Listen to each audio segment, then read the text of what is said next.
Moi, je préfère utiliser les 2 premières alarmes de façon préventive en disant: «Je vais mettre une sentinelle dans mon espace clos», une sentinelle étant le détecteur où je veux une atmosphère sain, propre. Puis si je détectais un changement de condition qui va affecter la concentration d'oxygène ou, la détection d'un début de présence de contaminants, ben, le détecteur va me le dire, puis je vais interrompre mes travaux, je vais identifier c'est quoi le problème, je vais me corriger, puis si je suis en maîtrise, je vais reprendre. Mais les 2 premières alarmes, on pourrait-tu dire qu'ils sont plus pour la sécurité de l'environnement? C'est plutôt une détection instantanée.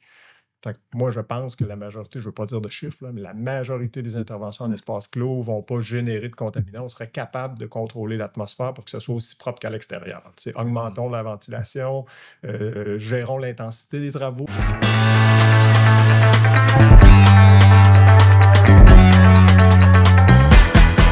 Bonjour tout le monde. Aujourd'hui, à SST Sans Tabou, on a la chance d'avoir 2 personnes qui sont très connaissantes dans leur domaine. On va avoir Christian Rousseau, qui a travaillé toute sa vie au niveau de la détection de gaz, la formation. Il va pouvoir nous parler justement de ses expériences puis des conseils à ce niveau-là.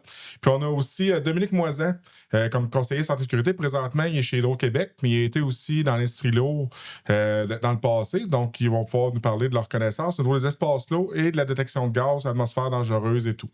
Bonjour, messieurs. Comment ça va aujourd'hui? Bonjour Pascal, merci beaucoup de cette invitation. C'est un privilège d'être ici avec 2 sommités dans chacun de leurs domaines avec une grande réputation. Merci de l'invitation. Parfait. Donc, au niveau de la détection de gaz, là, on va commencer avec ce sujet-là. C'est quand même un sujet que les entreprises, souvent, ont beaucoup de difficultés à aborder. Là. Si on parle des PME au Québec, là, ça arrive souvent qu'ils vont rentrer en espace lourd, qui ne savent même pas qu'ils sont en espace lourd. Ensuite, quand ils rentrent en espace lourd, ben, ils ne sont pas équipés. Puis il y a même aussi au niveau du sauvetage, que là, souvent, ils essaient de se fier à leur service d'incendie, de choses ou d'autres services comme ça pour réussir à extraire les personnes, jamais il arriverait de quoi. Fait qu'on dirait que les espaces lourds, c'est un milieu qui est mal compris. Puis la détection de gaz, souvent, quand on arrive dans les usines, je parle pour nous au niveau de consultants, bien souvent, ils traînent ou ils ne savent pas qu'il faut qu'ils fassent des essais ou des bomb tests, des choses comme ça. Je ne sais pas si vous voudriez m'en parler davantage au niveau de la détection de gaz. Parce que des fois, je vois autant détecteurs. Ou c'est quoi, premièrement, détection de gaz? Christian, tu veux en parler? Bien, c'est sûr, ça dépend toujours combien qu'on a de temps aussi. Il y a différentes versions, mais de ce que je vois en industrie, dans le fond, je pense que probablement que les fabricants vont vendre environ, je dirais, proche 60, 70, peut-être même jusqu'à 80%. On appelle ça un 4 gaz. On entend dans le jargon, là, t'as-tu ton 4 gaz, tout ça. Mais dans le fond, c'est pas un 4 gaz. C'est peut-être un 4 sensor, là, mais c'est un multigaz. Fait que qu'est-ce qu'on a besoin si on suit la réglementation qu'on a au Québec ou même provinciale ou fédérale? Dans le fond, on a besoin de commencer par mesurer l'oxygène. Après ça, on va mesurer les gaz combustibles. Puis après ça, dépendamment de l'analyse de risque, là, on va mesurer les gaz toxiques qu'on a besoin de mesurer. À la base, souvent, quand on parle des 4 gaz, là, c'est ça. On a l'oxygène, les gaz combustibles, le monoxyde de carbone et le H2S qui sont les plus communs. Puis après ça, ben là, on peut avoir des ammoniacs, CO2, NO, NO2, si on a de la machinerie diesel, etc. Mais souvent, ça va être même chlore, en fait. Mais souvent, ça va être les 4 gaz standards. Puis quand je reviens à un détecteur 4 gaz, pourquoi je dis qu'on ne devrait pas utiliser ça, mais plutôt le terme multigaz? Ben, c'est parce que le fameux sensor des gaz combustibles, lui, il ne va pas mesurer ou il ne va pas nous protéger seulement pour un gaz. Il nous protège contre tous les gaz combustibles. Alors, les gaz combustibles, ça peut être de l'essence, ça peut être des diesels, toluène, etc., différents gaz qui sont explosifs. Et ce sensor-là va nous protéger contre une explosion de tous ces gaz-là. Les plus communs, gaz naturel, méthane, hydrogène, propane, c'est des gaz là, qu'on retrouve plus souvent dans l'industrie. Là. Mais comment ça marche? Là, parce que je me semble c'est des cellules différentes dans le détecteur. Souvent, les gens voient le détecteur 4 gaz comme, je sais pas, un cellulaire ou quelque chose comme ça, que ça détecte automatiquement les 4 gaz. Mais en réalité, c'est quoi? C'est-tu des cellules différentes qui permettent de détecter ces gaz-là? C'est un bon point parce que peut-être qu'aujourd'hui, on aurait une application, puis l'application pourrait détecter tous les gaz. Ça c'est pas encore inventé, là. C'est imité, par exemple, mais c'est pas encore inventé comme vrai concept. Mais effectivement, il y a différentes technologies. Donc, quand on parle des gaz toxiques comme l'ammoniac ou le chlore, le monoxyde de carbone, etc., c'est une technologie électrochimique. Donc, c'est une réaction chimique qui va séparer les électrons, puis les électrodes vont réagir différemment, puis on va avoir une lecture sur notre détecteur. Donc, ça, c'est les gaz toxiques. La plupart des gaz toxiques vont utiliser la technologie électrochimique. Donc, c'est des termes qu'il faut quand même un peu savoir si on est responsable du programme de détection de gaz dans notre entreprise. Cellule d'oxygène va utiliser cette technologie-là aussi. Après ça, la plus commune, ça va être le sensor pour le capteur pour les gaz combustibles. Ça, c'est catalytique. En fait, il y a deux technologies, là, catalytique et infrarouge. Il y a des avantages et des inconvénients à chacun. Catalytique, le gros avantage, c'est un peu mon préféré, là. Le gros avantage, c'est que ça va vraiment capter tous les gaz. Si on est en danger d'explosion, ça va capter le risque s'il y a une explosion. Infrarouge, très performant aussi, va dépenser souvent moins d'électricité que l'autre. Donc, la batterie va être plus durable. Par contre, il y a des gaz qui ne vont pas pouvoir être captés avec la technologie infrarouge. Fait que souvent, si on est un service d'incendie, on ne sait jamais pour quel gaz on va faire une intervention. Alors, si j'ai un senseur infrarouge, c'est peut-être pas ma recommandation parce qu'on peut aller faire une intervention sur l'hydrogène, mais le détecteur, lui, il ne va pas fonctionner pour l'hydrogène. Donc, on va essayer d'éviter ça. On va y aller avec catalytique. Catalytique, la façon que ça fonctionne rapidement, là, c'est qu'à l'intérieur, j'ai deux mini-billes là, qui sont difficiles à voir, là, qui sont manipulées même souvent par des êtres humains. Là. C'est soudé là, au microscope, tellement c'est petit. Mais ces billes-là sont justement chauffées. Quand on met le détecteur en fonction, l'énergie de la batterie va être envoyée au sensor pour les réchauffer. Puis le capteur qui va détecter les gaz combustibles, ben, ces deux billes-là vont être chauffées à la même température. Puis une est comme protégée, elle ne sera pas affectée par l'environnement dans lequel on travaille, alors que l'autre, oui. Et si on se ramasse dans un environnement où l'air est pur, ben, les deux billes vont rester à la même température, donc il n'y a aucune différence entre les deux, ce qui va me donner une lecture de zéro risque sur mon détecteur. Mais si je m'en vais dans un environnement, puis là, il y a un petit peu de propane, un peu de gaz naturel, là, cette petite bille-là va brûler ce gaz-là, puis ça va augmenter sa résistance, la chaleur, ça va augmenter la résistance qu'on appelle le pont de Winston. Et comme il va y avoir une différence entre les deux billes, ben, le détecteur va calculer la différence, autrement dit, de température entre les deux billes. Donc, plus j'ai du gaz, plus la bille va chauffer, plus la différence va être grande et plus la lecture sur mon détecteur va être élevée. C'est-tu dans ton utilisation là, ou avec tes équipes que tu gères, Dominique, avec tes détecteurs, c'est tout bien compris? C'est quoi? Qu'est-ce qu'il vient de parler justement, Christian? C'était-tu des choses que.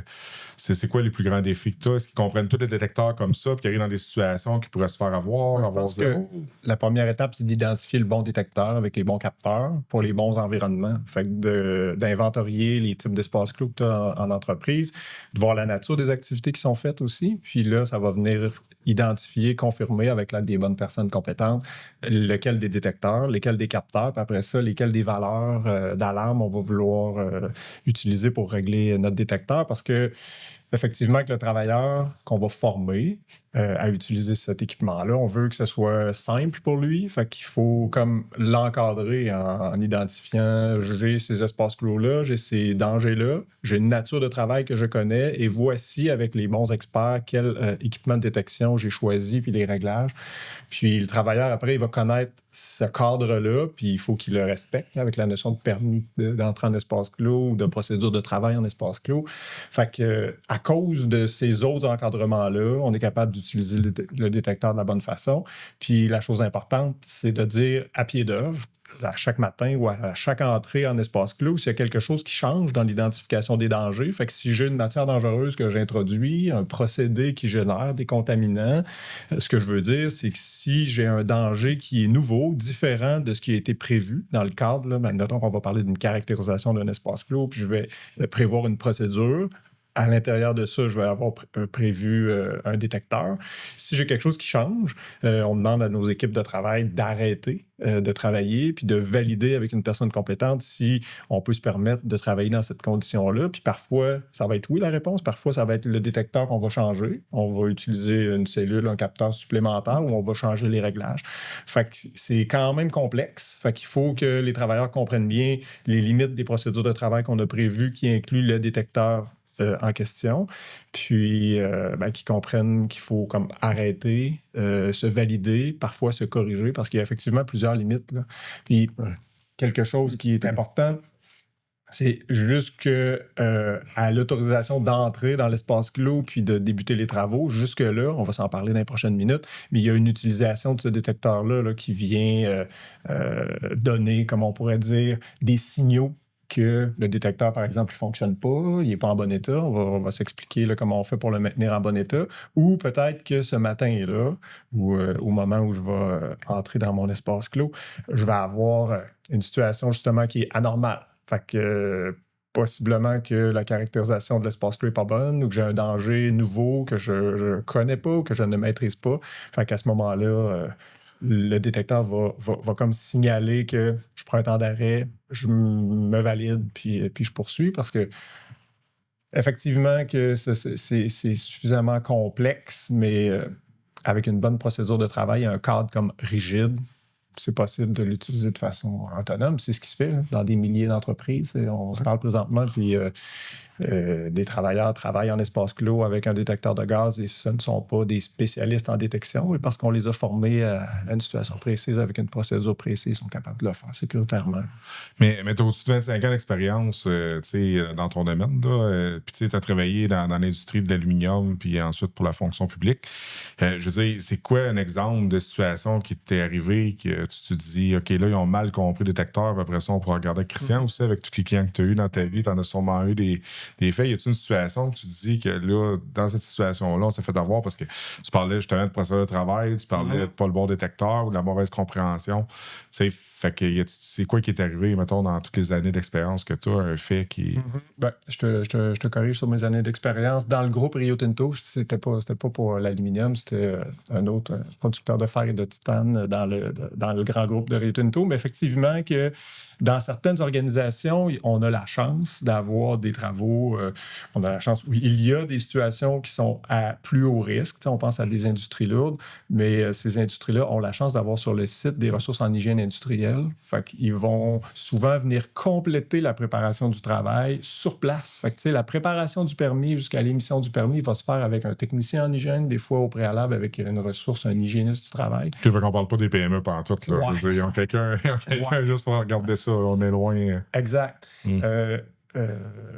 Les situations les plus difficiles, c'est peut-être quand on doit rendre les équipes autonomes. Puis, je pense là, actuellement dans l'entreprise où je suis, chez Hydro-Québec, on a mis en place un programme de gestion du travail en espace clos qui est comme, on pourrait dire, harmonisé pour l'entreprise. Il y a des règles de sécurité qui sont assez générales pour tous les types d'activités. On produit, on transporte, on distribue de l'électricité, on a toutes sortes d'espaces clos différents.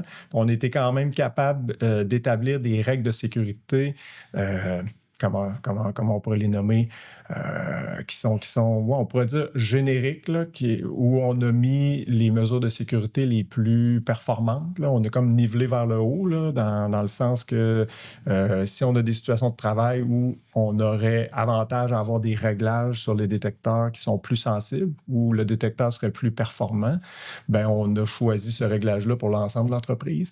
Des situations où on devrait détecter, on va s'expliquer comment on réalise un relevé de qualité de l'air, mais il y a certaines natures de travail qui demandent qu'on mesure en continu, qu'on détecte en continu. Bon, on a choisi dans l'entreprise de détecter en continu en tout temps. Fait que ça fait en sorte qu'on, présentement, là, aujourd'hui, on en voit peu des situations de travail en cours de travaux où il y a des anomalies. Bien, ça va être à l'ouverture, pour répondre à ta première question là, d'une minute, ça va être à l'ouverture où le travailleur il va se rendre compte qu'effectivement, il ouvre un espace clos puis il s'apprête à rentrer dans quelque chose qui n'a pas été visité depuis longtemps. Fait que là, c'est dégradé, où il y a eu peut-être des phénomènes chimiques, biologiques qui ont pris la place principalement de l'oxygène. Fait qu'ils vont se rendre compte qu'à l'ouverture, la lecture est vraiment pas bonne. Bien, heureusement, les procédures de travail prévoient de vidanger, de nettoyer, de ventiler, puis surtout de cadenasser si on peut introduire d'autres contaminants parce qu'il faut comme maîtriser cette atmosphère-là. Fait que c'est souvent l'ouverture. Fait que pour répondre à ta question, c'est vraiment l'ouverture. Ça va être l'oxygène qui va être vraiment en bas. Fait que ça, tu le sais en faisant ta première lecture, mais tu sais, pour moi, c'est une information qui est nécessaire. Fait qu'on va faire ce relevé-là. De toute façon, on va le faire avant de faire toute la préparation que je nommais. Fait que c'est vraiment à ce moment-là qu'on va voir des lectures qui sont pas belles. Puis ça vient juste justifier que c'est un espace clos puis que les procédures doivent être comme toutes mises en place puis vraiment performantes parce que c'est la différence entre la vie et la mort. Là. Pour vrai, quelqu'un qui n'aurait pas identifié ça comme un espace clos puis qui ne prendrait pas les mesures comme on est en train de parler, là, la détection, d'abord la ventilation, on s'apprête à rentrer quelque part où... Ben, c'est ça, la majorité des quand on regarde, c'est ça, c'est beaucoup le fait qu'ils ne savaient pas qu'il l'était, puis ils rentrent comme exact, si dedans. l'atmosphère la vie n'est pas possible. Là. Fait que, c'est directement dangereux pour la santé de quelqu'un qui rentrerait là. C'est la définition comme principale, c'est le principal danger. Là, on va dire que c'est l'atmosphère dans l'espace. Puis, Christian, juste au niveau des détecteurs de gaz, là, tu parlais justement du cas de gaz. Là, il y avait tout ça après ça. Multigaz. Ouais, ça, c'est plus. Puis, c'est ça. Puis après ça, il y a les tubes colorimétriques. Puis, il y a des détecteurs aussi de gaz en continu, des fois qu'on peut même trouver dans une pièce. Là, Fixe, mettons. Fixe, système fixe, effectivement. Parce que continu, multigaz peut être en continu parce qu'on le porte sur soi. Ouais. Mais c'est ça, si tu veux juste nous expliquer un peu tous ces types de façons de mesurer là, puis leurs limites aussi. Là. Oui, dans le fond, c'est un peu ça. Depuis le début, on parle plus de l'utilisation peut-être des détecteurs de gaz en espace clos. Donc, il faut que ce soit des détecteurs qui sont plus portables. Mais si j'ai un entrepôt, puis dans l'entrepôt, j'ai des chariots élévateurs qui fonctionnent au propane, bien là, on peut avoir une concentration de monoxyde de carbone qui se crée éventuellement. Donc, au lieu d'avoir des détecteurs sur nous, bien, on peut avoir des systèmes fixes. Où je vois beaucoup ça également dans les arénas. Tout ce qui est réfrigérants, des détecteurs pour les réfrigérants qui sont l'ammoniac. On appelait ça avant ça les fréons. Ouais, ou même des réfrigérants plus des R410 ou des choses comme ça, ou même à cette heure, ils utilisent même le propane, des gaz comme ça. OK, je pensais pas le propane. Oui, comme réfrigérant. CO2, je le voyais de plus en plus utilisé dans certains cas. CO2, effectivement. De plus en plus, le CO2 aux États-Unis, c'est un gaz qui est utilisé pour les réfrigérants dans les épiceries. Et imaginez le nombre de réfrigérants que tu as besoin pour je ne sais pas si on a le droit de les nommer, là, les Costco ou des commerces de ce genre-là, les grandes surfaces, voilà. C'est incroyable, les frigidaires, les congélateurs qui ont là-dedans. Puis là, je viens de dire frigidaire, j'aurais dit réfrigérateur. Mais c'est ça, les gaz utilisés anciennement, les R410, des trucs comme ça, des R600. Il y en avait une panoplie, puis de plus en plus, ben c'est des gaz qui affectent énormément la couche d'ozone, l'environnement, tout ça. On en retrouve moins. Par contre, ils ont un impact très dommageable. Le CO2 aussi, mais quand même moins. Là, il peut être récupéré. Mais dans une épicerie, exemple, ou dans un entrepôt, c'est ça. Au lieu de mettre des détecteurs sur les gens, ben, on va mettre des systèmes un peu partout dans l'endroit. Puis souvent, ces systèmes fixes-là, ils vont être connectés directement au système de ventilation. Alors, avant d'atteindre un niveau qui est dangereux pour les gens, ben, automatiquement, on va activer le système de ventilation. Des fois, l'hiver, s'il fait moins 30, on ne veut pas ventiler inutilement, on veut ventiler juste au besoin. Donc, ça, c'est une économie de coûts qui peut être fait, tout en protégeant les travailleurs. On voit ça aussi dans le monde de l'UPA, les fermes et tout ça, ils ont à dealer avec des concentrations d'ammoniac, des fois, dans les poulaillers. C'est ce genre d'environnement où tu veux chauffer ton environnement, mais tu veux ventiler, tu veux prendre de l'air extérieur. Donc, le système lui-même va faire qu'il va gérer selon la concentration de gaz que tu as. C'est vraiment bon. Mais un cas que j'avais eu, c'est le détecteur fixe à un moment donné, c'est que j'avais été dans une usine pour voir, il y avait des problèmes de fuite de CO2. Là. Ouais. Puis ils servaient du CO2 pour durcir leurs produits. Tu sais. Fait que j'étais arrivé, c'était une pièce assez fermée parce que je voulais la garder froide.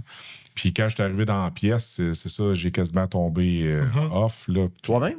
Moi-même, parce que ouais, c'est ça, c'était comme rendu acceptable que le détecteur fixe bip pour rien, là, sonne pour rien. OK. Puis, tu sais, fait que j'ai investigué longtemps pour savoir ce qui s'était passé dans cette salle-là. Il a fallu ventiler parce que le problème quand ils font une salle réfrigérée, comme tu viens de dire, c'est qu'ils essaient de la rendre le plus étanche possible. Fait que s'il y a un contaminant sans être un espace clos, s'il y a un contaminant qui s'accumule à l'intérieur de cette pièce-là, c'est un problème. Fait que ça a fini que pourquoi ils fuyaient tant, cet équipement-là, c'est que pour leur rentrer dans le bâtiment, il avait oublié de prévoir un accès de la grosseur d'équipement. Fait qu'il a décidé de couper l'équipement en deux. Donc, en coupant l'équipement en deux, puis en le ressoudant ensuite, ben là, il y a eu le couvercle qui était peu étanche. Ouais. Ça a fait en sorte que ça fuyait un petit peu de CO2, mais vu que la salle était étanche, ben CO2, ça s'accumule. On s'entend pour ceux qui comprennent moins bien les gaz. Là, si on prend le monoxyde de carbone qui est émis par les automobiles ou par la combustion. Résultat de combustion incomplète. C'est ça, mettons à 130 ppm, à peu près au partie par million pour l'humain, ça peut être. On peut avoir mal à la tête pour même tomber inconscient. Tandis que quand on tombe avec du CO2, ça peut aller ça va quasiment à 50 000 avant d'avoir une réaction directe. Fait qu'il y a quand même une grosse différence entre les deux, mais ça reste qu'il peut quand même avoir des locaux qui pourraient accumuler les 50 000. Puis c'est ça, j'ai vécu un peu. Quand j'ai regardé après, quand mes jambes avaient fléchi, c'était ça. On était peut-être rendu autour de 40-45 000 de CO2.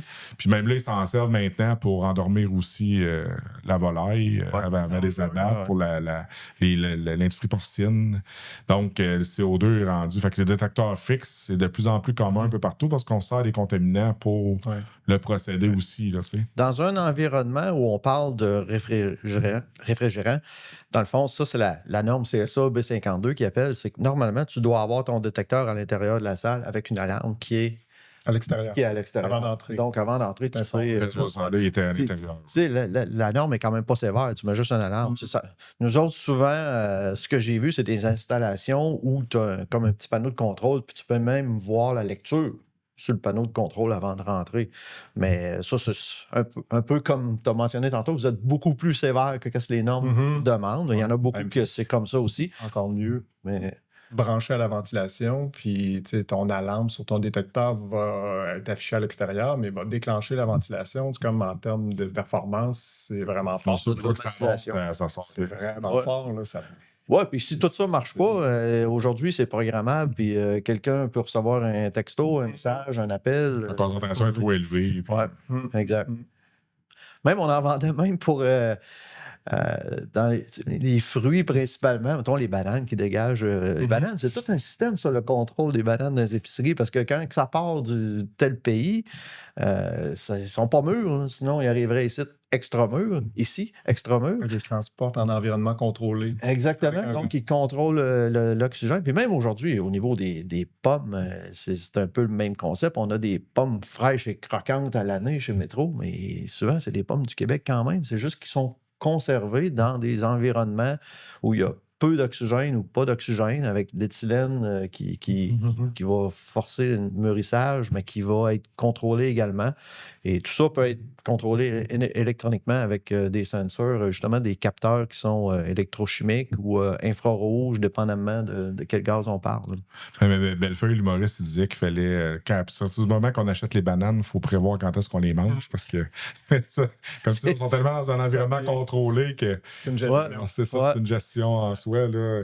Mais pour les tubes colorimétriques, c'est quoi ça en réalité? Là, on parlait justement des détections de gaz, détecteurs de gaz. Après ça, on avait justement les fixes, que là, c'est pour un monogaz par rapport au procédé. Ouais. Mais les tubes colorimétriques, ça vient faire quoi là-dedans? Ça ressemble à quoi, ça? Ben, dans le fond, c'est juste... ça fait longtemps que ça existe, ça, mais c'est quand même très efficace aujourd'hui. Puis, je dirais même qu'il y a certains gaz que, comme il n'existe pas la technologie électrochimique catalytique pour certains gaz, c'est juste les tubes colorimétriques qui vont pouvoir nous aider. C'est très efficace. La manière que ça fonctionne, c'est souvent, ça vient avec une pompe là, pour... En fait, on a notre tube, qui est juste un petit tube qui est comme une mini paille. Puis là, lui, il est conservé tant qu'il n'est pas brisé, il n'est pas ouvert, il va se conserver plusieurs années. Ouais. Fait que là, on a des adapteurs pour couper chaque bout, pour faire entrer l'air. Puis là, à l'aide d'une pompe, mettons, j'ai une pompe que je vais mettre le tube au bout. Là, je vais faire passer l'air où je veux tester au travers le tube. Puis après quelques secondes, minutes, dépendamment du tube, ça va pouvoir nous donner une lecture directement sur le tube. C'est sûr que c'est pas ce qu'on appelle une lecture en continu. Une lecture en continu, on se promène avec le détecteur, puis il va réagir rapidement, puis on va pouvoir lire. Alors que ça, je vais prendre mon échantillonnage, ben ça me donne la lecture au moment où j'ai fait mon échantillonnage. Puis il faut que tu connaisses déjà ton produit. Il faut que tu connaisses ton produit. Si tu te trompes de tube par rapport au produit, tu le verras pas. Là, tu marques un bon point. Ça, c'est quelque chose que les gens souvent vont mélanger, c'est un détecteur de gaz et un analyseur de gaz. Un détecteur de gaz, il faut toujours que tu connaisses c'est quoi ton risque. Puis le détecteur de gaz, lui, qui est conçu, fabriqué pour travailler en air pur et propre. Si jamais il y a un mauvais gaz qui arrive qu'on ne veut pas, bien, il va réagir et puis il va crier. Alors qu'un analyseur de gaz, là, ça va être différent parce que c'est conçu pour être dans un nuage qu'on ne sait pas. Puis là, ça va pouvoir nous dire c'est quoi exactement qu'on a à faire face. Ça existe également. Il y a différentes analyses de gaz qu'on peut faire. Il y a également des analyseurs mettons, je prends un camion sous terre, dans une mine, exemple. Bien, pour faire la maintenance du camion, des fois, c'est plus compliqué. Alors, sous terre, on va vouloir faire l'analyse de combustion. Et l'analyse de combustion, qu'est-ce qu'on fait? Bien, on va prendre un échantillonnage dans l'essieu, pas l'essieu, le muffler en français. Non, Silencieux. C'est un échappement. On prend un échantillonnage, puis là, avec les concentrations de monoxyde de carbone, d'oxygène, puis de NO2 qu'on va avoir sur notre analyseur de gaz, mais là, on va pouvoir, parce que selon le manuel du fabricant du camion, le mécanicien va pouvoir savoir s'il y a des ajustements à faire. Ça, c'est important. C'est une maintenance qu'ils font sur les véhicules, sur les chariots élévateurs au gaz, même sur une fournaise. Une fournaise, moi, chez nous, personnellement, j'ai une fournaise au gaz naturel. Puis à chaque année, je fais faire une analyse de combustion. Il y a un coût à ça. Mais par contre, si le technicien fait un bon ajustement, on économise à la longue, de toute façon, sur le gaz. Et c'est la même chose pour les camions sous terre. Ben, c'est ça. Ouais, vas-y. La différence des capteurs dans un détecteur versus un analyseur, l'étendue de lecture doit être vraiment plus élevée. Je n'ai jamais utilisé d'analyseur, mais des détecteurs de gaz qui seraient utilisés, par exemple, pour rechercher une fuite. Bien, rapidement, si la concentration augmente, on voit des étoiles sur les détecteurs. Comment on appelle ça? Une cellule qui serait saturée? Ou ça serait quoi une cellule qui... En anglais, ils disent overrange, là. Ouais, qui a dépassé sa limite. Sur un analyseur. Ben, ça pourrait?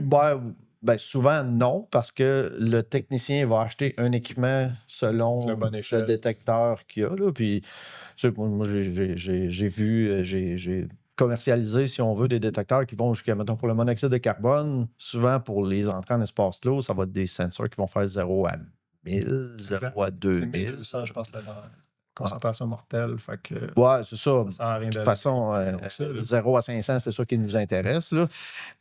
Mais par contre, pour un analyseur dans le secteur minier ou pour les grosses fournaises industrielles, c'est 0, on peut aller jusqu'à 80 000 ppm. Là. Avec un senseur électrochimique, quand même, c'est quand même toujours la même technologie. Bon. C'est pour ceux qui n'ont peut-être pas suivi et qui écoutent, c'est ça. C'est dépendamment des gaz, à un moment donné, ça vient saturer aussi le détecteur puis il est bouché. Oui, exact. C'est comme un sensor LEL ou LIE. Tu sais, quand on parle de LEL, LIE, sensor combustible, c'est toute la même chose. Là.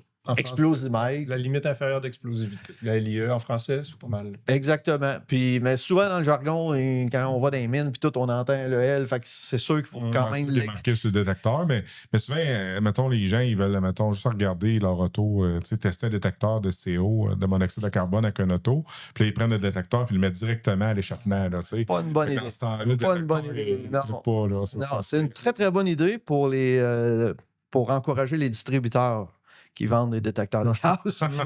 Eux autres, on va avoir réparé ou remplacé. Ouais. Ah oui, souvent, c'est ça, quand ça dépasse le range qui est permis. Puis c'est ça, pour en revenir à la cellule LIE, elle est conçue, dans le fond, pour lire de 0 à 100% de la limite inférieure d'explosibilité. Puis là, pour faire des tests un peu comme tu parles, des fois, les gens, ils vont prendre la bonbonne de propane qu'on a à la maison, puis on va ouvrir. Mais là, dans la bonbonne de propane, c'est 100% propane. Alors que le capteur, lui, il est conçu pour lire 100% de la limite inférieure. Qui est plus bas, c'est ça? Qui est beaucoup plus bas. Si je prends l'exemple du gaz naturel, qui est plus connu peut-être, ben pour avoir une combustion, on a besoin de 5% dans l'environnement. Alors, si j'aurais un tuyau ici puis qu'il y a une petite fuite, mais si on a 2% de la limite inférieure dans l'air, je ne vais pas avoir un réacteur, il ne va pas avoir d'explosion. Mais si ça continue à monter, aussitôt que j'arrive à 5, là, je suis vraiment dans ma plage, j'ai ma bonne concentration d'oxygène, j'ai mon minimum de 5%, entre 5 et 15, qui est la plage d'explosibilité. Si j'ai mon réacteur, là, ça, c'est certain là, qu'on va avoir notre explosion. Alors, le sensor, lui, il est conçu pour lire de 0 à 5% volume.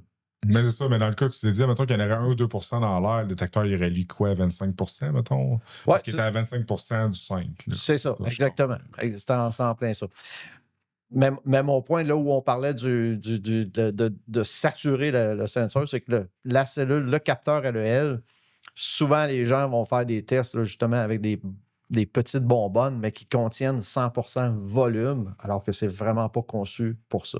Par contre, ça existe. Des fois, si je veux détecter une fuite, si j'ai justement mon tuyau, puis là, j'ai une fuite, mais quand on arrive à la fuite, on peut arriver à 100% volume. Alors, pour faire la détection de fuite, d'aller avec une technologie comme l'infrarouge pourrait être une bonne idée parce que la technologie infrarouge, là, je ne vais pas venir affecter la durée de vie de mon sensor versus une cellule catalytique. OK, bien. Parfait. Mettons, au niveau, on a la chance que tu as eu la chance de traîner une couple d'années en Europe aussi. C'est-tu géré différemment, les détecteurs de gaz en Europe versus nous autres? Là, oui, puis non. Ça dépend. J'ai eu l'opportunité de travailler dans plusieurs pays. Puis d'un pays à l'autre, c'est sûr que ça varie. Là. Moi, j'ai travaillé beaucoup dans les pays scandinaves, la Pologne, les pays baltes et la Suisse. Je dirais la Suisse est probablement le pays qui nous ressemble le plus là, au niveau des normes. On est très avancé quand même au Québec. J'ai trouvé, là, je devrais dire au Canada même, puis en Amérique du Nord, les fabricants font un bon travail. Il y a une bonne sensibilisation qui est faite par eux pour ce qui est de la maintenance et comment utiliser les produits. Est-ce que ça pourrait être mieux? Absolument. Mais par contre, on n'est pas en retard et ce n'est pas gênant. Là. Mm-hmm. Les produits européens sont des très, très bons produits, mais j'ai été témoin quand même de beaucoup de gens qui ont travaillé avec de l'équipement qui sont restés dans le camion. Ici, je ne sais pas si vous l'avez vu un matin en m'en venant ici. Oui, j'en ai vu un. Oui. Il y avait un détecteur là, juste en m'en venant. La ville qui est dans un système d'aqueduc. Exactement. Okay. Il y avait tout le trépied, tout le kit. On a juste guidé. Ouais, c'est ça. Vous avez pris des photos aussi? Ouais. On conduisait.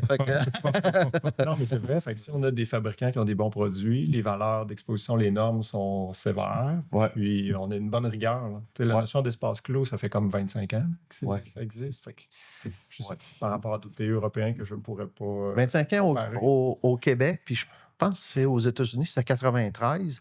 Puis je me rappelle que quand ça avait commencé aux États-Unis, il y a énormément d'entreprises au Québec.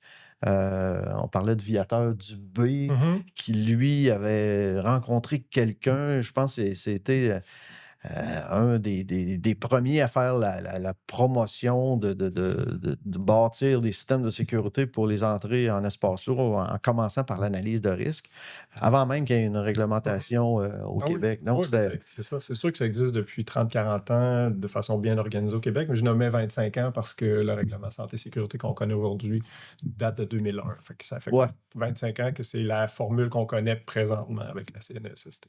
Et pour avoir été une usine que j'ai travaillé dans plusieurs pays, Alcoa, eux autres, ils ont été. Ils ont fait vraiment. Ils sont tout le temps plus sévères des normes parce qu'ils vont prendre, dans tous les pays qui sont, ils vont prendre la norme la plus sévère, puis ils vont l'appliquer ailleurs. OK. Ils vont l'appliquer dans toute leur. Je me rappelle, au Québec, souvent, tout le monde mettait leur détecteur pour le monoxyde de carbone à 35 ppm, eux à 25. Puis là, pourquoi? Parce qu'ailleurs, il y avait des pays qui le mettaient déjà à 25. Ouais. On voit ça. Puis aujourd'hui, c'est commun. Là. Il y a plein de monde qui le mettent à 25, mais eux étaient peut-être leaders. C'est peut-être pas eux qui étaient les seuls leaders, mais c'est eux que j'ai été témoin. Là, c'est sûr que tu mets ça à 25 au Super Motocross à Montréal, ça va faire Ouais. Il faut jamais oublier que le 25, c'est VEMP, donc valeur moyenne d'exposition pondérée. Voilà. Donc ça veut pas dire qu'à 26 ppm, il faut évacuer le building. Là. Non, mais c'est sur 8 heures. Ouais. C'est sur 8 heures. Donc, c'est pour ça que les détecteurs, ils arrivent toujours avec, dans le fond, il y a 4 alarmes. Tu as une alarme instantanée 1, une alarme instantanée 2, VEMP, puis VECD. VEMP pour une période de 8 heures, puis VECD pour calculer sur une période de 15 minutes. Il y en a qui pensent des fois que la VECD, la courte durée, c'est valeur d'exposition courte durée. Ils pensent que tu as le droit de l'avoir plusieurs fois dans la journée. Ouais. Enfin, justement, la fois que je parle des genoux qui ont fléchi, c'était ça. Eux autres, ils pensaient que si ça bipait à VECD, c'était correct s'ils attendaient un peu. Puis, mais VECD, c'est qu'on. Je pense que le principe de l'annexion du règlement santé-sécurité, VECD permet, là, je me rappelle mes cours en hygiène, permet d'avoir 4 expositions dans un corps de travail, mais séparées d'une période de 60 minutes. 1 heure. Ah, OK. C'est Il y a une limite, là, c'est pas tout le temps. On est à 15, c'est ça. Moi, je prône plus, puis les expériences que j'ai vues, c'est de maximiser, d'utiliser les 2 premières alarmes. Tu parlais des 4 alarmes, l'alarme de la VEMP puis de la VECD. C'est bon dans des milieux de travail où on a des contaminants, où le procédé en génère, ou si la nature de l'activité, si on se ramène par exemple à l'espace clos, la nature de l'activité génère des contaminants. Dans une situation idéale, c'est comme ce qu'on a vu ce matin, une inspection peut-être dans un système d'aqueduc, des travaux mécaniques, ou dans les situations, pas juste idéales, dans les situations les plus majoritaires, on est capable d'avoir une atmosphère qui est complètement simple. On est capable d'utiliser les 2 premières alarmes qui sont pour la sécurité de l'environnement dans l'espace clos, là, en disant, j'ai des alarmes qui surveillent, comme on pourrait dire, l'exposition professionnelle peut-être pendant la journée de travail, ou je surveille la santé de mes travailleurs. Mais moi, je préfère utiliser les 2 premières alarmes de façon préventive, en disant, je vais mettre une sentinelle dans mon espace clos, une sentinelle étant le détecteur où je veux une atmosphère saine, propre. Puis si je détectais un changement de condition qui va affecter la concentration d'oxygène ou la détection d'un début de présence de contaminants, le détecteur va me le dire, puis je vais interrompre mes travaux, je vais identifier c'est quoi le problème, je vais me corriger, puis si je suis en maîtrise, je vais reprendre. Mais les 2 premières alarmes, on pourrait tout dire qu'ils sont plus pour la sécurité de l'environnement, c'est plutôt une détection instantanée. Fait que moi, je pense que la majorité, je ne veux pas dire de chiffres, là, mais la majorité des interventions en espace clos ne vont pas générer de contaminants. On serait capable de contrôler l'atmosphère pour que ce soit aussi propre qu'à l'extérieur. Augmentons la ventilation, gérons l'intensité des travaux. Des fois, on dit, il fait tempête et on est peut-être capable de gérer l'intensité des travaux. Dans certains cas. Dans d'autres, non. Dans des cas où... Tu travailler moins vite pour faire moins de CO2. Il y a certainement moyen, avec du soutien technique, des fois, de maximiser la ventilation, là, de capter encore plus près si ça génère. Ça peut être des travaux de soudage, comme tu dis, des choses comme ça pour réduire. Parce que à la source. La volonté, si on parle de l'espace clos, c'est d'avoir une atmosphère qui est propre, d'avoir une atmosphère qui est saine. Puis le détecteur va être là pour détecter un changement de conditions. Dans certains cas, on va utiliser effectivement les 2 autres alarmes où, malheureusement, il y a présence, puis on va comme gérer les concentrations, puis on va réagir si on dépasse des seuils d'alarme. Mais pour monsieur, madame, tout le monde, c'est plutôt flushons ce qu'il y a, puis le détecteur va être juste comme, c'est ça, une sentinelle, ou va être juste comme un outil supplémentaire pour détecter que ma ventilation n'est pas suffisante ou que j'ai une situation qui est peut-être inconnue, non contrôlée.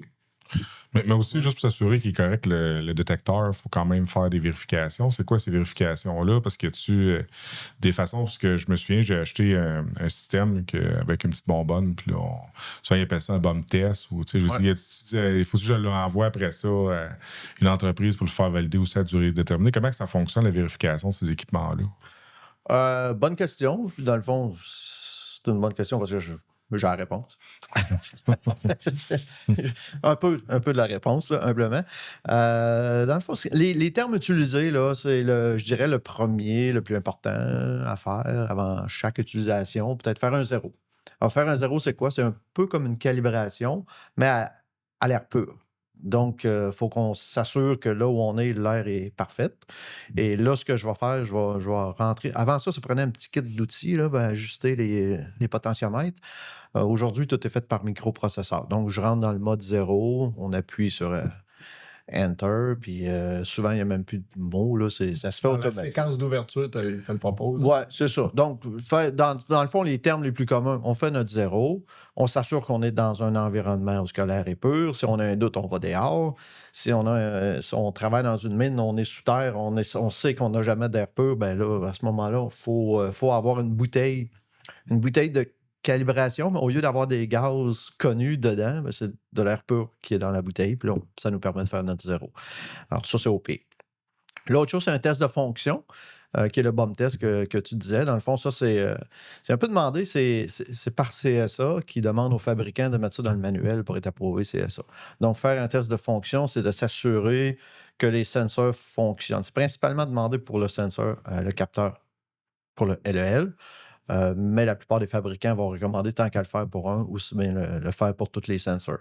Et c'est sûr que je le recommande pour avoir été témoin plusieurs fois de sensors qui, comme ils gèlent. J'ai déjà vu des sensors, peu importe la marque, que... Ben, c'est l'électronique, là, à un moment donné. Oui. Mais ton détecteur, il donne vraiment l'impression qu'il fonctionne. Puis là, tu peux appliquer du gaz, mais il ne réagit pas. Il ne répond pas. Oui, c'est ça. Donc, je me rappelle, un des produits qui va affecter des senseurs électrochimiques, c'est pour les gens qui travaillent dehors, c'est un problème des fois, c'est du DEE pour les moustiques. Ça rentre à l'intérieur des... Ouais, fait que si tu t'en mets, puis tu as le détecteur sur toi, puis tu mets ça sur le sensor, ça va geler la cellule. Fait que là, si tu as à dealer avec du gaz, exemple, les gens qui vont combattre les incendies ont des petits détecteurs pour le monoxyde de carbone. Souvent, ils n'ont pas d'appareil respiratoire autonome. Ceux qui vont dans les incendies de forêt. Là. Alors, pour eux autres, là, c'est une information importante à avoir. Donc, test de fonction. À tous les jours. Avant chaque utilisation. Donc, si tu n'as pas à l'utiliser, là, moins, mais avant chaque utilisation journalière. Mettons, c'est comme ça que c'est écrit dans CSA. Le troisième, lui, il n'est pas écrit nulle part, mais en parlant avec des gens de l'IRSST, puis en faisant beaucoup de lectures dans le domaine, test de dérive. Donc, ça, je ne sais pas si vous l'avez déjà entendu, ce terme-là. Dans le fond, test de dérive, c'est de s'assurer, c'est surtout les hygiénistes industriels. Un hygiéniste industriel qui veut faire une mesure sur un travailleur, que toutes ces données-là vont être prises en charge pour faire une étude. Là, à ce moment-là, ces gens-là, ils vont mesurer du matin au soir, exemple. Alors, pendant la période de mesure, ils veulent s'assurer que le détecteur il est précis puis il fait une bonne lecture en tout temps. Alors, on va faire un test de dérive en début de journée et même un test de dérive en fin de journée.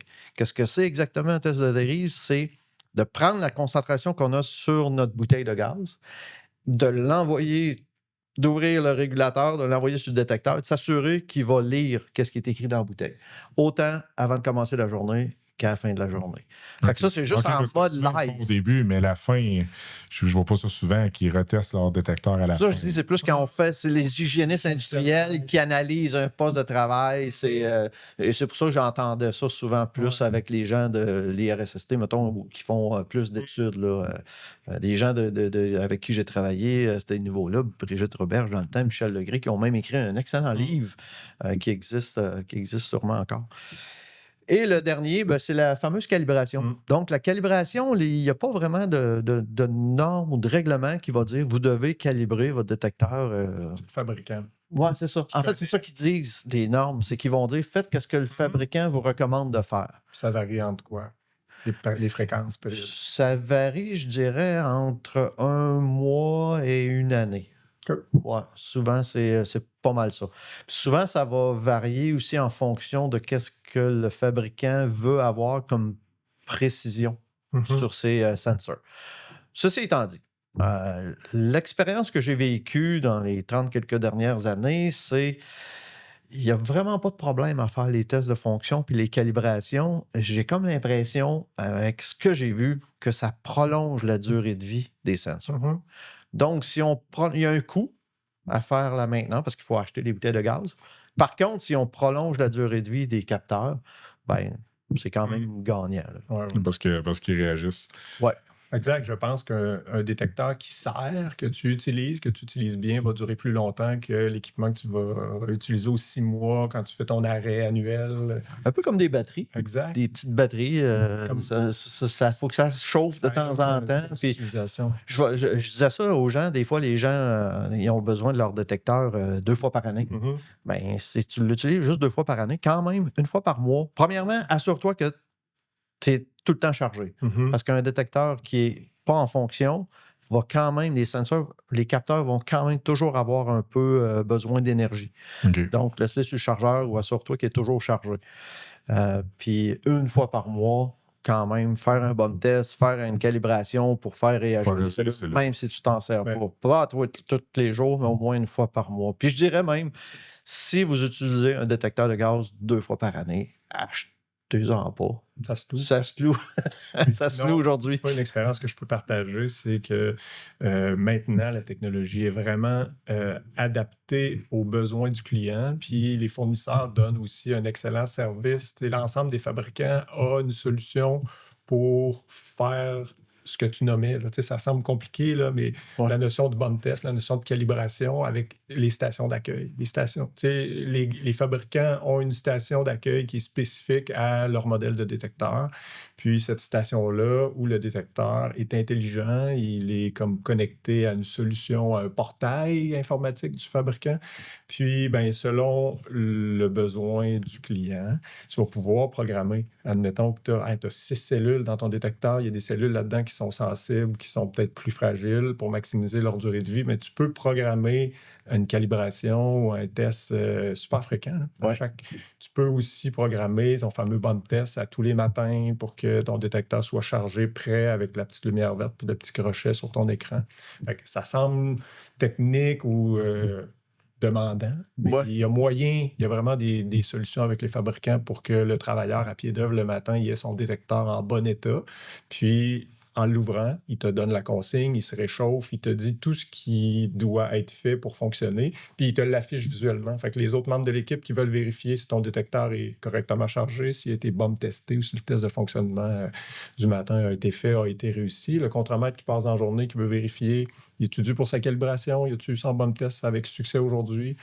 Les détecteurs nous disent tout ça. Fait que oui, ça semble complexe, mais tabarouette, les fabricants ont les solutions qu'il faut pour, comme on pourrait dire, démocratiser l'utilisation de ça. Mais il y a quelques années, c'était un technicien en hygiène qui se déplaçait avec l'instrument. Puis c'était toute une analyse. Puis dans certains cas, c'est encore requis, là, mais dans bien des cas, c'est possible de simplifier ça.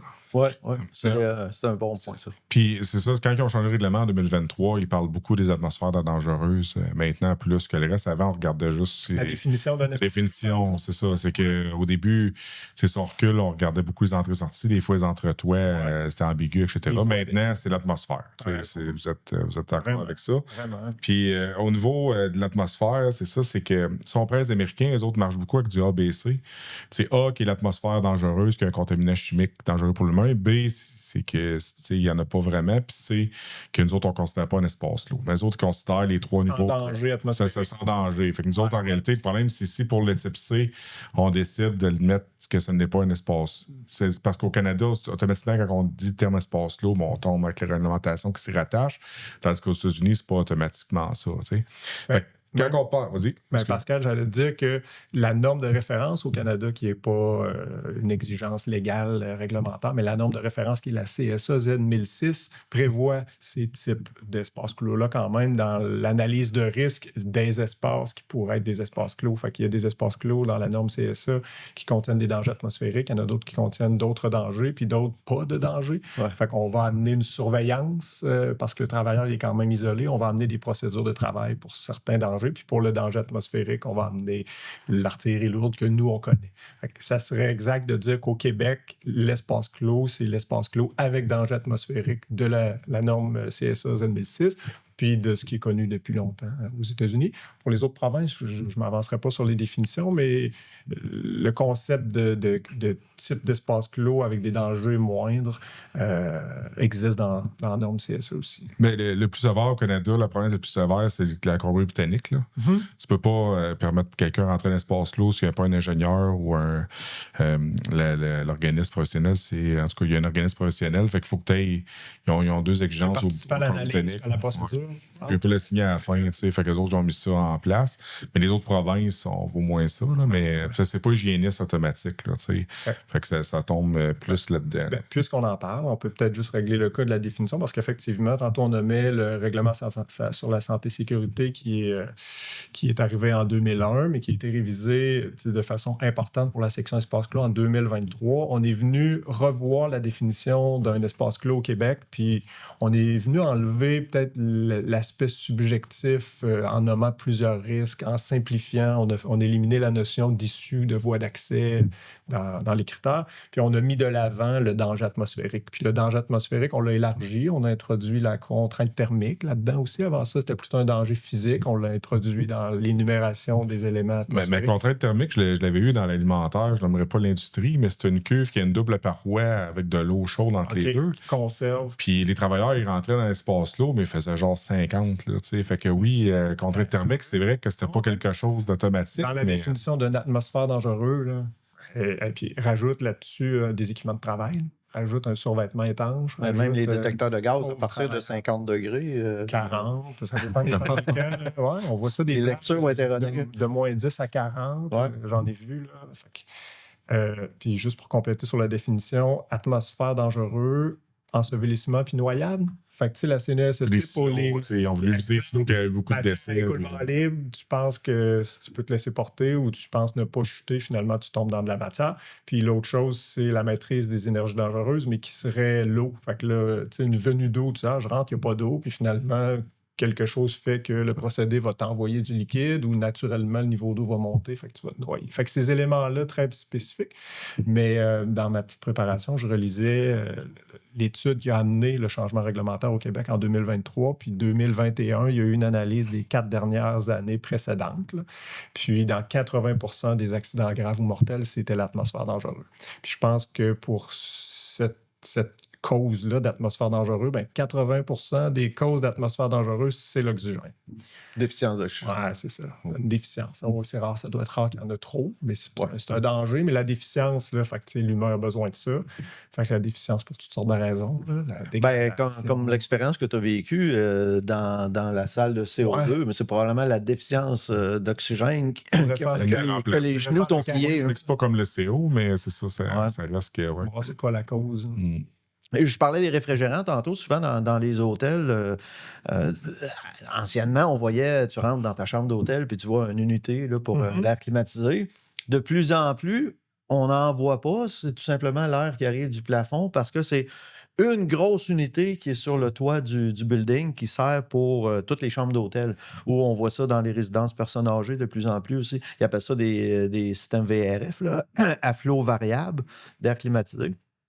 Mais ça, anciennement, c'est que si tu avais ton unité dans ta chambre, il y avait une fuite de réfrigérant, ben c'était pas énorme la quantité, puis c'était pas nécessairement toxique, fait que ça s'en allait. Puis on n'en parlait plus, l'air climatisé ne marchait pas. Donc, ceux qui ont des airs climatisés dans la ouais, c'est ça, exactement. Mais là, quand tu as une grosse unité pour tout le building qui se promène partout avec des tuyaux un peu partout, si jamais il y a une fuite, ça peut arriver qu'il y ait une fuite puis que tout le réfrigérant se ramasse dans la même chambre. Et c'est arrivé, d'ailleurs, en Asie, où il y a eu un décès. La personne n'est pas décédée à cause de la concentration de réfrigérant, mais plutôt décédée par déficience d'oxygène. Donc, de plus en plus, il y a des chaînes d'hôtels que dans chacune des chambres, il y a des détecteurs de réfrigérants qui sont installés. Et même les résidences personnes âgées que j'ai visitées en Ontario, toutes les nouvelles résidences personnes âgées, souvent, ils installent l'air climatisé automatiquement et c'est des systèmes à flot variable. Et chaque chambre a son détecteur de gaz. Fixe, ouais. OK. Intéressant. Puis, on a parlé beaucoup de la détection et ces choses-là, mais si jamais arrive quelque chose à quelqu'un dans l'espace là où il y a sûrement du sauvetage, ils ne sont pas tout le temps équipés de services, comme on disait tantôt, une brigade à l'interne de l'industrie lourde qu'on pourrait avoir. Fait que comment que ça se passe, le sauvetage? C'est-tu, je veux dire, est-ce qu'on peut s'auto-sauver? Tu sais, comme là, maintenant, travailler en hauteur, l'auto-sauvetage existe de plus en plus. Je veux dire, comment que ça se passe, le sauvetage au niveau de l'espace là? Moi, je peux te partager ce que j'ai connu dans les dernières années. Tu sais, le sauvetage, c'est la solution pour une situation normale, une situation d'urgence. Fait que peu importe l'activité dans une organisation, on doit avoir un plan de mesure d'urgence. En espace clos, c'est prévu dans le programme de travail en espace clos, dans le règlement sur la santé et sécurité. On doit avoir une procédure de sauvetage éprouvée, puis elle doit prévoir les situations anormales prévisibles. Fait que quand tu fais ton analyse de risque, tu dis « je travaille dans cet espace clos-là, je vais faire cette activité-là, j'identifie les dangers, j'identifie les mesures de sécurité ». Je maîtrise, même je vais éliminer la majorité des risques. Si on veut mettre en valeur la détection, la ventilation, dans la majorité des cas, je vais éliminer l'atmosphère dangereuse, puis je vais maîtriser ce qui fait ou ce qui pourrait ramener cette atmosphère dangereuse-là. Fait que je vais avoir une procédure de sauvetage qui est la plus simple possible. Fait que si je fais des travaux de nature électrique, je fais des travaux mécaniques, je fais des travaux civils, bien, dans un monde idéal, puis c'est ce que la réglementation souhaite, c'est principalement par la préparation pour la ventilation de l'espace clos, le détecteur va juste venir me confirmer que je maintiens cette atmosphère-là qui va être propre. Bien, on va souhaiter avoir une procédure de sauvetage où les travailleurs à l'intérieur vont pouvoir se sauver. Fait que si j'ai des travaux mécaniques, je me donne un coup d'outil, bien, j'ai des secouristes, je vais pouvoir juste sécuriser cette situation-là puis sortir. Fait que ça va être de l'auto-sauvetage. Puis dans un deuxième cas, ça va être des sauveteurs qui sont dans l'équipe, qui sont à l'extérieur, qui pourraient être en partie à l'intérieur, en partie à l'extérieur selon la nature des risques. Mais si on maintient une atmosphère sécuritaire puis qu'on le détecte en continu, fait que tantôt, je parlais de l'utilisation peut-être plutôt préventive d'un détecteur. Fait que si j'utilise les premières alarmes avec des seuils qui sont très bas, fait que ma détection va m'avertir tôt que j'ai une situation anormale, fait que je vais pouvoir évacuer. Puis, si je détecte en continu, je rajoute les bretelles, la ceinture, ça va faire en sorte que je vais avoir un sauvetage qui va être simple. Il va s'auto-évacuer lui-même ou l'autre personne va savoir réagir d'avance. Ou un sauveteur à proximité va pouvoir venir compléter l'évacuation en allant, si la personne s'est blessée, je parlais des risques qui vont être comme résiduels, ça va être des travaux aussi, pendant que j'accède, je pourrais chuter, ça va être des travaux avec l'outillage, ça va être des travaux électriques. Fait que là, je vais aller atteindre cette personne-là, ça va être un sauvetage avec entrée, mais dans une atmosphère qui est prévisible, qui est connue. Ce qui serait différent d'un espace clos où je ferais seulement une détection à l'entrée, ce qui est possible. Si je n'ai pas d'émission de contaminants, si je n'ai pas de changement de conditions, là, c'est prévu dans la réglementation. Là. Il y a des cas où je n'ai pas besoin de mesurer en continu.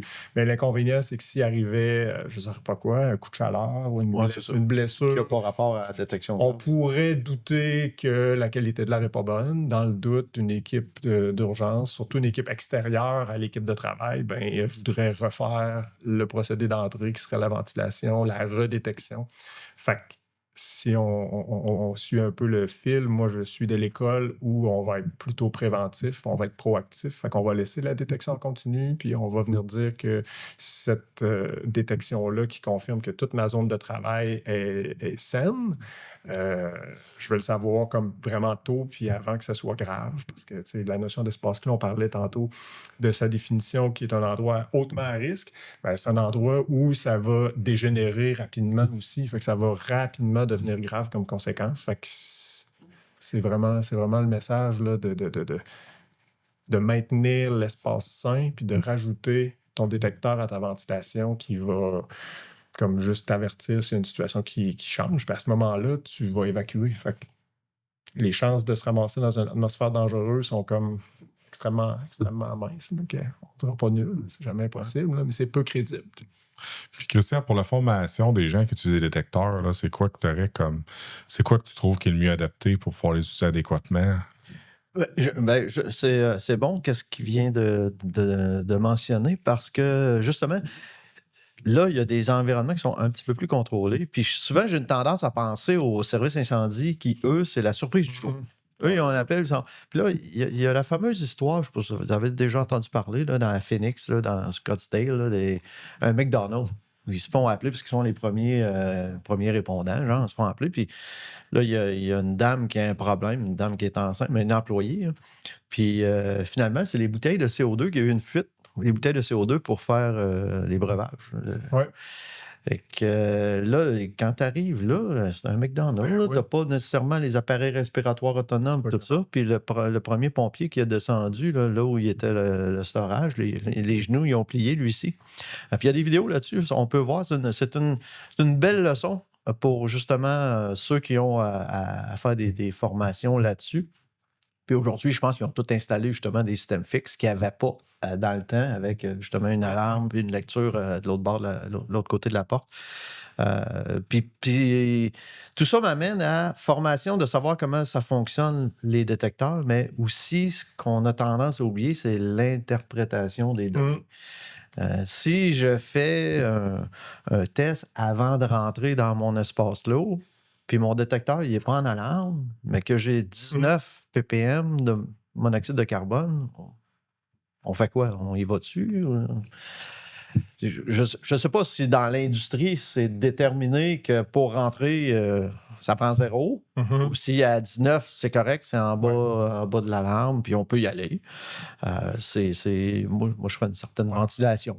Là, si on parle de monoxyde de carbone. Ça peut être important d'expliquer les deux utilisations par le travailleur à pied d'œuvre. Le travailleur, lui, va vouloir qu'il y ait un détecteur puis qu'il ne sonne pas. Tu sais, ça, c'est peut-être la mention la plus basique.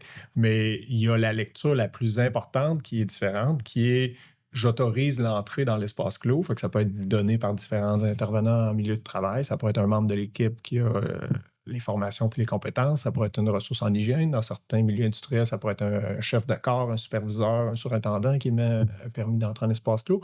Mais le relevé de qualité de l'air, lui, ça va être un jugement. T'sais, on va porter un jugement. Fait que quand je vais, tantôt, on a-tu expliqué les différentes utilisations du détecteur? Je l'ai nommé que quand tu vas faire ta première lecture, tu risques d'avoir des lectures qui sont des fois surprenantes parce que dès l'approche ou la première ouverture de ton espace clos, tu vas faire un relevé juste pour voir ce que c'est. Fait que c'est comme juste pour reconnaître dans quel environnement tu t'apprêtes à travailler.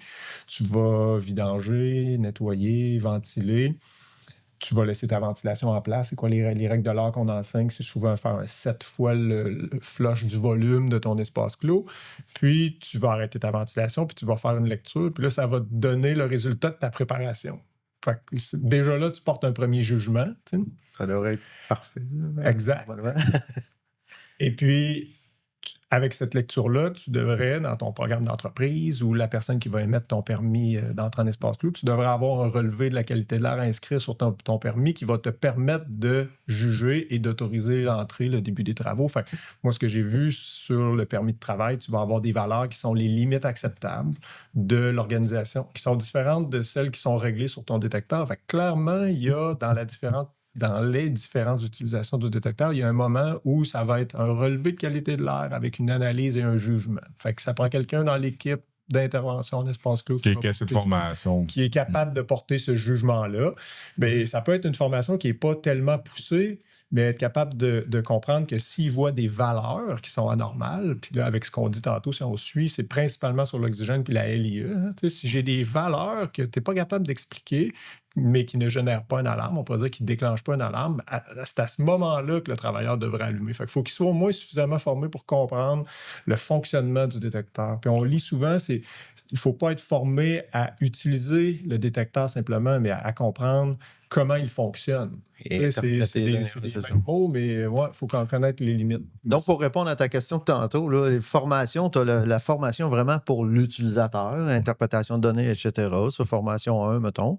Après ça, là, on a la formation qu'on va donner un petit peu plus avancée, puis même peut-être maintenance d'équipement. Donc, maintenance de base, là, faire les calibrations, même le changement de sensor. Personne ressources. Personne ressources aussi, pour répondre à des questions techniques, pour aider justement la première équipe. Avec les accessoires, la tubulure, des pompes externes, des fois mauvaises. Ça c'est un autre sujet qu'on n'a pas abordé, mais quand on prend notre échantillonnage à distance, souvent, je vois les gens, ils vont descendre le détecteur avec une corde, puis on va le descendre comme ça, mais souvent, on va plutôt recommander d'avoir un détecteur avec une pompe. Puis là, on met un boyau, puis on va prendre notre distance. Puis après ça, il faut donner le temps au capteur de réagir au gaz. Donc, si la plupart des espaces là qu'on va rencontrer, c'est tout le temps dans le 10 à 20 pieds. Donc, on peut rendre la vie un peu plus facile puis aller avec des tests. Bien, si on parle comme tantôt, ce qu'on a vu dans la rue, il faut tester avant d'ouvrir le couvercle parce que même le trou d'homme, le couvercle, on peut avoir des gaz qui sont combustibles. Un des gaz qu'on peut retrouver là, c'est le gaz naturel, le méthane. Donc, le méthane qui est plus léger que l'air. Donc, on peut se ramasser puis avoir un environnement explosif là, juste sur le bord du couvercle. On a déjà vu en tout cas, il y a plein de vidéos sur YouTube où on voit les couvercles qui popent justement à cause de la concentration. Hein. Mais dans ce que tu viens de dire, de toute façon, on parle aussi de la formation sur l'utilisation, tu sais, puis c'est juste le temps file très rapidement, vous êtes super intéressant, là. Fait que j'aimerais juste savoir, là, en conclusion, là, mettons, vous auriez un message à faire aux travailleurs, aux employeurs, là, en une phrase, là, ça serait quoi, mettons, par rapport à ce qu'on a parlé aujourd'hui, qui vous dit, crème, avec ça, vous êtes en business, c'est quoi, mettons, vous autres, vous pensez... la règle de base ou par rapport aux détecteurs. Je vais y aller pour le travail en espace clos. La détection, j'ai nommé quelquefois la ventilation parce que l'objectif, c'est de gérer l'atmosphère dangereuse. Fait que le message que j'envoie, c'est d'intégrer ça dans les pratiques de travail. Tu sais, que ce soit, tantôt, tu nommais, où on nommait les silos, les secteurs agricoles qui sont extrêmement présents dans les statistiques d'accidents graves, malheureusement. Puis si on parle du milieu industriel, les succès, c'est quand c'est intégré aux outils de travail. Tu sais, j'ai besoin d'une échelle, j'ai besoin d'une pompe, j'ai besoin d'un ventilateur et d'un détecteur. Encore mieux si dans certains cas, ce danger-là est présent puis que j'ai d'autres détecteurs fixes, le concept de détection va être déjà présent, mais de l'intégrer. Comme ça, les opérations vont aussi le voir comme un outil de travail, comme un instrument. Fait que, tu sais, c'est pas juste une mesure de sécurité, un peu comme un monteur travaille avec des équipements de protection contre les chutes. Là. C'est clairement ses outils de travail, comme un charpentier, son marteau. Fait que c'est vraiment la clé, moi, je pense. Là, ça fait partie de leur mesure de travail. D'intégrer la procédure de travail, puis les équipements comme des instruments, comme un électricien travaille avec un détecteur de tension. Ça devient naturel. Le cadenassage. Et toi, Christian, ce serait quoi que tu aurais comme message à passer? Bien, je vais le passer pour les utilisateurs de détecteurs multigaz, mais également pour les gens qui utilisent des systèmes fixes, mais également pour tout le monde qui, à la maison, on a peut-être des détecteurs de fumée, des détecteurs de monoxyde de carbone, des détecteurs de radon qu'on n'a pas parlé, mais je recommande à tout le monde de détecter pour le radon chez eux au moins aux 2 ans, un petit kit qui est vendu par CAA, exemple. Mais c'est toujours de travailler avec des détecteurs qui sont testés et qui sont calibrés. C'est la même chose. Si je veux tester mon détecteur de fumée, c'est pas en appuyant sur test qu'on va le vérifier. Ça, on vérifie que la batterie est bonne. C'est en envoyant de la fumée. Ça va s'assurer que ça maison. Ça faisant déclencher le fonctionnement. Juste un petit peu de fumée, là, on peut. Il y a toujours moyen. Fait que c'est la même chose avec les détecteurs. Pour s'assurer qu'ils fonctionnent bien, on va les tester avec un gaz certifié pour faire ce genre de test-là. Ça, je pense que c'est le message que je veux passer parce que il y a de plus en plus de monde qui le font très bien, mais il reste encore quand même un certain travail. Puis il faut que ceux qui le font bien, il faut qu'ils continuent à bien le faire. Des fois, c'est de se faire dire que qu'est-ce qu'on fait, c'est correct aussi. Donc, moi, j'encourage ceux qui le font bien de continuer à le faire. Parfait, ça va. Et Donc, un grand merci à Dominique et à Christian pour le podcast d'aujourd'hui. Je pense qu'on a appris beaucoup plus sur la détection de gaz. N'hésitez pas à vous abonner. Là. Vous avez juste à cliquer en bas du vidéo. On est présent sur toutes les plateformes, Spotify, YouTube, Apple et tout.